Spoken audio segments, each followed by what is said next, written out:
Holmes. I'm your physics teacher from iWise School. Today, we continue the previous chapter that is about electricity. But first of all, I'd like to share some instruction. Take a screenshots of every slide that will be shared and do your all home tasks on your pair copies. So we continue the chapter that is about electricity. And the today's topics are Ohm's law, resistance, and we will do the numericals related to the electricity. So we start the chapter. The first topic is definition of current. The rate of flow of charge through a certain cross section is called current. As you can see in a picture that we have a red balls which represent electrons, and it is the internal structure of a conductor. So you can see that it is the area where the number of electrons is passes on that specific area. So we consider it as a cross-sectional area. And the number of electrons, the quantity of the electrons which are passes through that specific area is known as the quantity or charge of the electron, which is flowing in this specific area at a certain unit time. So that's why we represent the current as the rate of flow of charge, means the quantity of the charge which is flowing at a unit time or in a second through a certain cross-section area is called current. So if the quantity of the charge which flow through a certain cross-section area during a time t and q is the current and q is the charge, then the current is I. So here we represent current by the letter I, Q by the letter charge, represent charge, and T represent a time. Now here you can also see that blue balls also represent number of electron, but here the number of electrons are less. So if the less amount of the charge is passes through the cross sectional area in a unit time, so we can say that a small current is passed through that wire. Okay. So that's why we define the current as the rate of flow of charge through a certain cross-section area is called current. Means current is directly related to the quantity of the charge. Okay, current is directly proportional to the quantity of the charge. Now in SI unit, the unit of current is ampere. Okay, the unit of current is ampere. As you can see in our formula that if we replace charge by its unit, that is coulomb, and time by its unit second, so the unit of a current will become coulomb per second, and collectively it is known as ampere. Take a screenshot of this slide and we will move further. Now the next topic is Ohm's law. Ohm's law is related to the current and potential difference. So Ohm's law states that the voltage across a conductor is directly proportional to the current flowing through it, provided all physical conditions and the temperature remain constant. So as we know that what is current and what is potential difference? Potential difference is applied at the end of the conductor, and that's why electron will start to flow. So Ohm's law states that if we increase the potential difference, so the amount of current is also increased. Okay, if we increase the potential difference at the end of the conductor, it's also increase the amount of current. So mathematically, this current voltage relationship can be written as voltage is directly proportional to the current. And do remember it that voltage means potential difference. Okay, but here they have applied some restriction that provided all physical conditions and temperature remain constant. This is the most important. So Ohm's law is only holds true if the provided temperature and the other physical factors remain constant. Okay, do remember it that this is the initial necessary condition for the application of Ohm's law. In certain component, increasing the current raise the temperature of the conductor. So you can also take the example of a filament of a light bulb in which the temperature rises as the current is increased. So in this case, Ohm's law cannot be applied. It is only applied when we maintain the physical conditions and the temperature remain constant. Now, in this equation, the constant of proportionality is R. Okay. As we can say that voltage is directly proportional to the current, and when we replace the directly proportional sign to the equals to sign, so we have apply a constant, and that constant is known as the constant of proportionality, or we can say that it is a resistance. We represent this constant of proportionality by a letter R, and that R is the resistance. It has unit of ohm with the symbol omega. This symbol is used to represent the unit of resistance. Okay, and the symbol name is omega, but here we call the unit of resistance is ohm. Okay, this unit of resistance is ohm. So we proceed further. This is the graph which is between the current and a voltage. As you can see that the voltage and current are directly proportional. So if the two quantities are directly proportional with each other, we always get a straight line graph. So that's why we get a straight line graph of a voltage and a current. By increasing a voltage, current is also increased. So you can see that at every point when we increase the current, the voltage will also increases. Okay, so now we are moving toward the next topic, and that is about the resistance. Resistance is the hindrance to the flow of charge. What is resistance? Resistance is the hindrance to the flow of charge. When electron is moving from one terminal to the other terminal, so it is not a clear straight path. As we have discussed that free electrons are present in a conductor.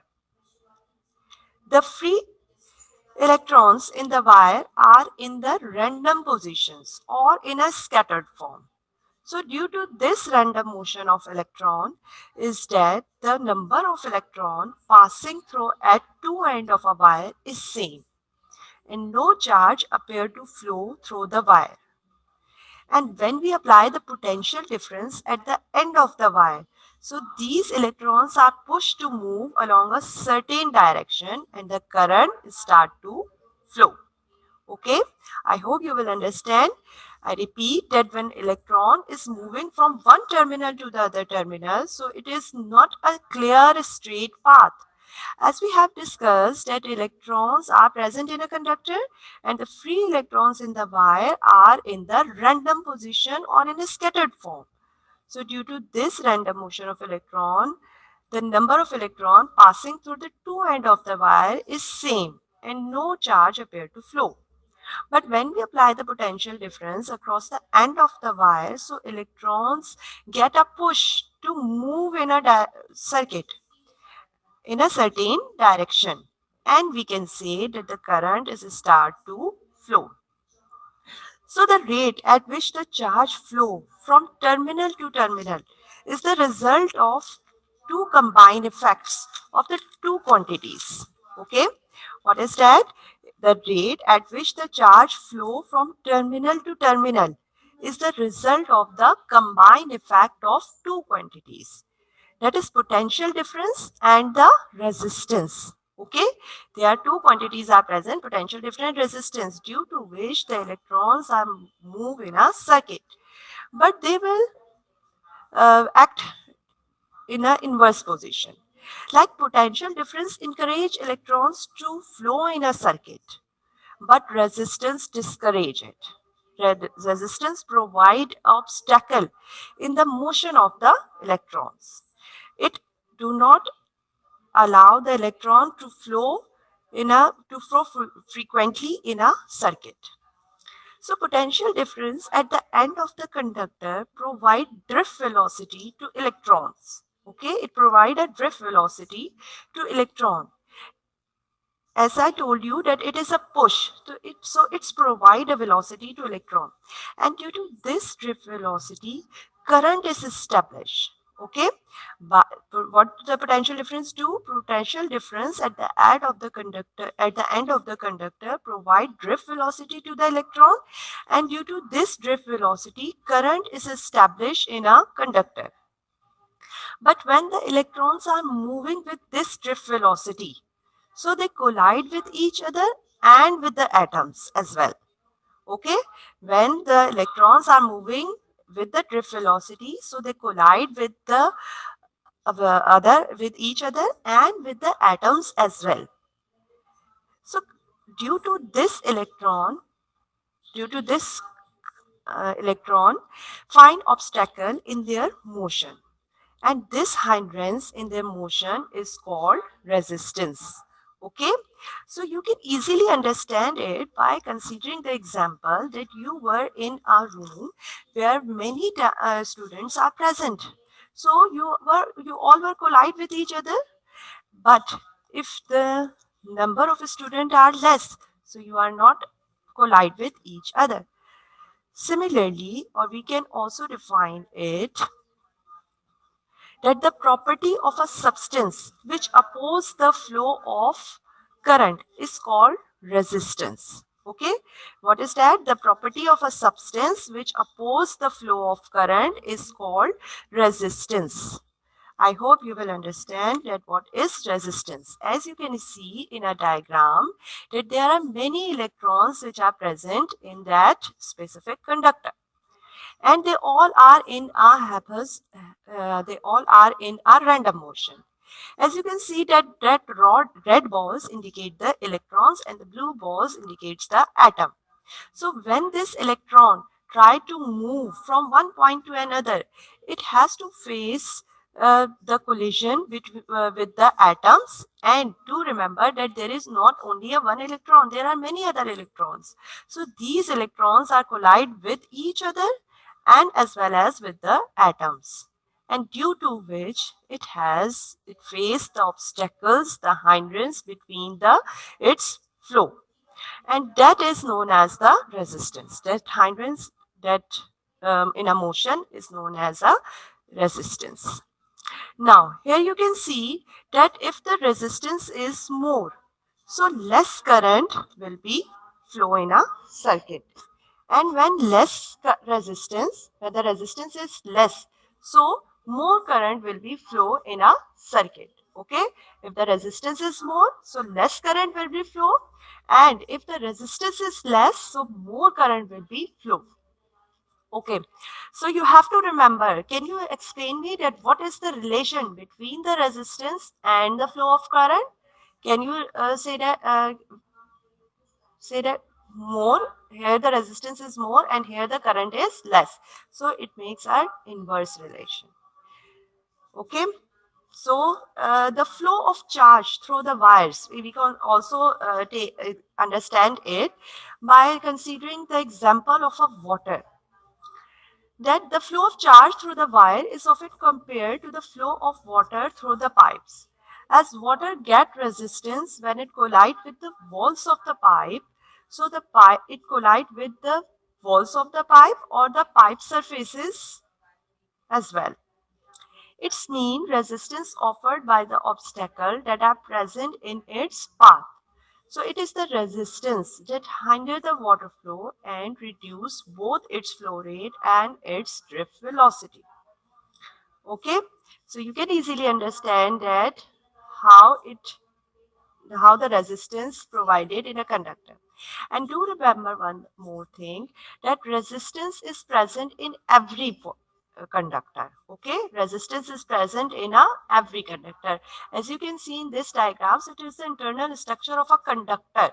Okay, in which the electrons are moving, in which the electrons are already free electrons are already present in a conductor. And we can also say that the resistance is present in every conductor. So the resistance is the measure of the degree to which the conductor impedes the flow of current. Resistance is measured in ohm. Okay, this is the symbol which is represent that unit ohm, and it is the circuit symbol which is used in when we draw the circuit. It is this symbol represent the resistance.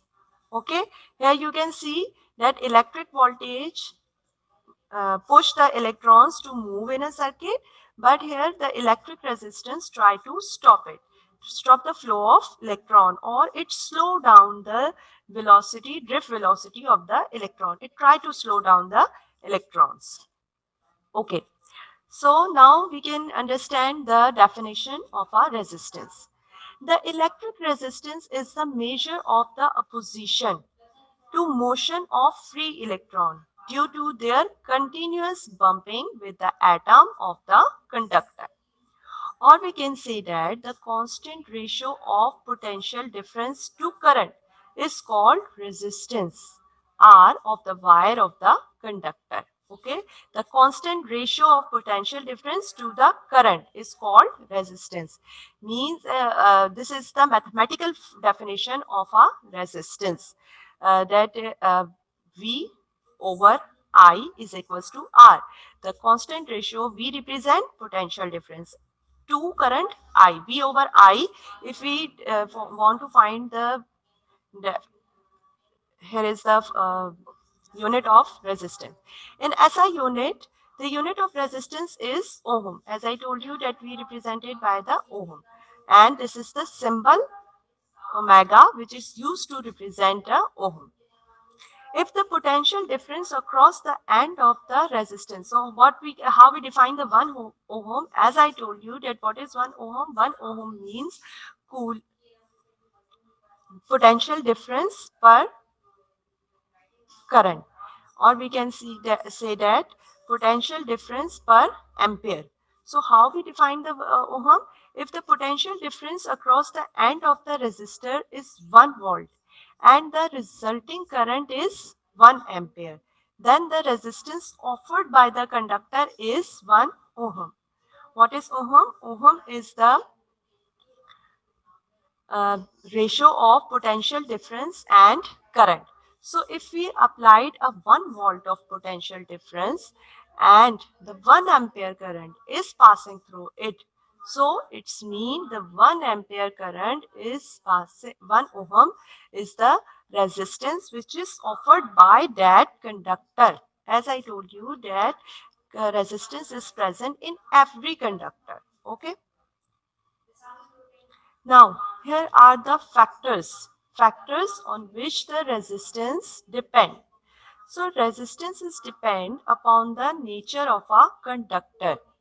Okay, these are the 4 factors on which the resistance is depend. So, nature of a conductor. Nature of a conductor means that resistance is depend upon the material of which the wire is made up of. Okay, resistance is depend upon the material of which the wire is made up of. So some materials are the good conductors and offer less resistance to the flow of charge. I repeat, some materials are good conductors and offer less resistance to the flow of charge, like silver and copper. Silver and copper has a very low resistivity, but silver is often used in a wire, cannot be used in a wire. And why we cannot use silver in a household wires? Because due to its cost, because it very expensive when we are use it in a household service, household wires or household connections. But if we use a copper, so copper has a same low resistivity as the silver. But we use copper and aluminum often, and why we use it? Because it will um, become a least expensive and also have a high conductivity of electrons. Means its resistance power is less. Therefore, it is used in our household wires. Okay. So nature of a conductor means it is depend upon the material of the conductor, or we can say the material of the wire. Some material have high resistivity and some material have low resistivity. Those silver, copper Aluminum are one of them which have a less resistivity.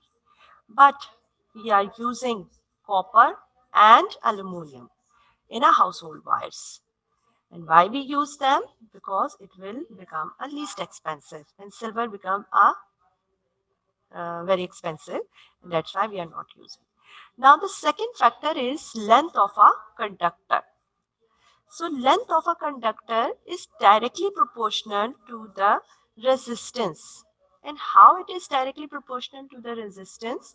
We consider a circuit in which we are applying a conductor which have a high resistivity. And if we increase its length, so we can see that the resistance is also increased. And if we place a small wire, so small wire means if we are using a small length of wire, so its resistivity will also decrease. So can you tell me that why it is happened that by providing the length or by providing a longer length of a wire, its resistivity increase? Because it has to collide with more electrons and more atoms. If the length of the conductor is greater, so the electron which is moving from one terminal to the other, it has to apply more electrons and more atoms when it is moving from one terminal to another. And that's why we can say that it increases its resistance in a conductor. So if we take a long wire, more collision between the charges and the atom, so its resistivity is increased. Now the third point is cross section area of a conductor. So what is cross-sectional area? Do you remember? You can imagine the cross-sectional area is just like a slice of a circular or of a cylinder. If you cut the cylinder in between, so the slice which we obtain on the upper part surface is considered as the cross-section area of a conductor. Now the cross-section area of a conductor is directly proportional to the resistance. I mean to say that by increasing the cross-sectional area, resistance will be decreased. How can it possible that wider wires have great cross-sectional area? Okay, if we use a wider wires, so it has a uh, greater cross-sectional area. So if we take the example of a water, that to flow a water, if we use a pipe with a greater cross-sectional area, so the water can flow very easily from it. But if we use a pipe to flow the water with the small cross-sectional area pipe, so the water increase, so the water can flow with higher rate. So wider pipes had great cross-section area as water can flow with higher rate through a wider pipes than it flow through a narrow pipes. So do remember it that if we use a wider pipe and it has a great cross-sectional area, so the water can through a wider pipes more easily than it flow through a narrow pipes. So similarly, if the area of the conductor is greater, so less resistance will be offered. Okay. If the area of a conductor is greater, so less resistance will be offered because electrons get a large space to flow from one terminal to another. So that's why it decreases its resistivity. Now, the other point is temperature of a conductor. So the temperature of a conductor is again directly proportional with the resistance. If we increase the temperature, so the resistance is also increased. And if we decrease the temperature, so resistance is also decreased. So can you tell me that why it is happening? By increasing the temperature, we know very well that the atoms start to collide. start to vibrate by increasing the temperature. So due to that vibrations, resistivity is also increase. Okay. So here are the four factors which is depend upon the uh, factors on which the resistance depends. Okay. So take a screenshot of that slide and we will move further. And now we are solving some numericals which is related to the current, electricity. So the example number 1 is calculate the amount of work done in carrying a charge of 2.5 microcoulomb, and it is a positive charge, from point A to point B. And if A is at a potential difference of minus 6 volt and B is at plus 10 volt, then what we have to find in it? As you can see that potential at a point A can be given as VA is equals to minus 60 volt, and potential at a B can be given as 60 volt, 10 volt. But the amount of charge which is passing through a conductor is given by 2.5 microcoulomb. Okay, 2.5 microcoulomb. And as it is in a microcoulomb, so we change it in a coulomb. We know that 1 coulomb is equals to 10 raised to the power 6 microcoulomb. And when we are moving from a smaller unit to a greater unit, so we have to divide the quantity by that amount. And that's why when we divide 2.5 by 10 raised to power 6, so it becomes 10 raised to power minus 6. If we change the denominator, we shift the denominator from the denominator to numerator, so the value will become negative. Now the potential at point A is minus 60 watt and the potential at B is 10 watt. So we have to find a potential difference, and that's why we subtract the potential difference. So it becomes 70. VB minus VA, and we get 70 watt. So the required quantity in that numerical is work done. As we know that work done is potential difference can be found by work done divided by charge.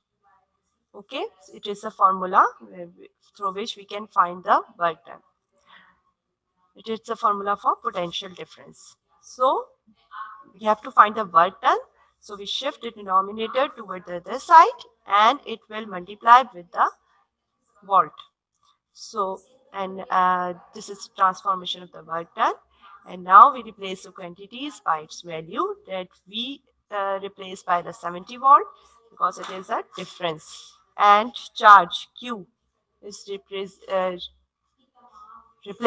by its quantity. Now the work done is given as 175 into 10 raised to power minus 6. And here what we are doing, we are just shift the decimal from the right side to the left side. Or we can say that here shift the decimal after the first non-zero number. So we shift the decimal which is placed after the 5 to the place after 1. So we jump 2 digits and that's why the exponents of the 10 will become 2. And by applying the law, we add that to quantities and it will become 4. Okay, 2 minus 6 will become 4. So that's how we get it. And what will be the unit of a work done? It is joule because it is a energy. Okay, take a screenshot of that slide and we will move further. Find the potential difference between the two ends of a conductor if it's offer a resistance of 5 ohm. Take a current flowing through the conductor as 5 ampere. So the resistance of the conductor is given, that is 5 ohm. Current is also given, that is 5 ampere. And what we have to find? Potential difference. It's very easy and simple numerical. We use Ohm's law of equation, V is equals to IR. So we replace the quantities by their values and the potential will become 25 watt. Okay, do remember that this V represent volt and this P represent potential difference. Okay, take a screenshot and we will move toward the next numerical. That is about, again, Ohm's law. The potential difference applied to the terminal of a portable radio is 9.0 volt. If the resistance of the radio, if a current is, find the resistance of the radio if the current is 25 milliampere. So potential difference is given and current is given in a milliampere. So we have to shift it, convert it into a ampere. We know that 1 ampere is equals to 10 is to the power 3 milliampere. So we are moving from the smaller unit to a greater unit. So again we have to divide it, and when we divide 25 by the 1000, so when we shift the denominator to the numerator, its exponent will become in a negative form. So that's why we get 10 raised to the power minus 3. And by using the Ohm's law equation and transform it in terms of resistance, we get V over I. And by replacing the quantities by the units, we get that quantity. Now we divide 9 over 25 and we move 10 raised to the power minus 3 to the numerator, and it will become its exponent positive. And when we divide 9 over 25, we will get 0.36. And if we multiply it with the 1000, the value will become 360 ohm. Okay, you will leave the answer in that point, but you can also find it or solve it in this way. Okay, we are take a screenshot and we are moving toward the next one. An electric toaster has a resistance of 12 ohm. What current will it draw from a 120 volt supply? So the resistance of a toaster is given, that is 12 ohm. Potential difference is also given, that is 120 volt. Now the current is the required quantity. So again we are using the Ohm's law equation and we shift and we transform it in terms of a current, and by replacing the quantities by their values, we get a 10 ampere current. It's very easy and simple numerical. Now take a screenshot of this slide and we are moving toward the next one. All the numericals are related to the topics. Okay, so you have to do all that numericals which we have discussed in our slides and in our home task. So I'm going to again show you all the slides so that you will be again note down or take a screenshots of that slide. So home task is state and explain Ohm's law, define resistance, and do numericals 16.1, 2, 3, and 4. Okay. Now I'm going to again show you all the slides, so you will be easy. It will be easy for you to take a screenshots of every slides. Here's the slides. Definition of current, Ohm's law. Take a screenshot of this slide. It is the graph in between voltage and current. It is always a straight line because the both quantities are directly proportional with each other. Now it is the definition of the electric resistance. Then the ability of a material to slow or stop the flow of current is called electric resistance. Take a screenshot of again this slide. Here is the definition of the resistance. It is the two definitions of a resistance. One is the mathematical definition and other is related to the topic. Now the unit of resistance, that is ohm, and how we define ohm. It is again a definition of a ohm. Now these are the factors on which the resistance depends. There are the 4 factors. So take a screenshot of that slide. So you will be able to note down the factors of all resistance. Here is the numerical of 16.1, which is related to the work done. Here is the other numerical, 16.2, find the potential difference between the two ends of a conductor. Take screenshots of this slide. Here again we have next numerical 16.3. It is again related to the Ohm's law equation. Now take a screenshots of again this slide. It will help you to understand the numerical or to do the numericals on your fair copies. And now again it's a home task. State and explain Ohm's law, define resistance, and do numericals. And you can also find these answers from your books, or you can write the definitions from which is present in a summary. Okay, this is all from my side. Allah Hafiz.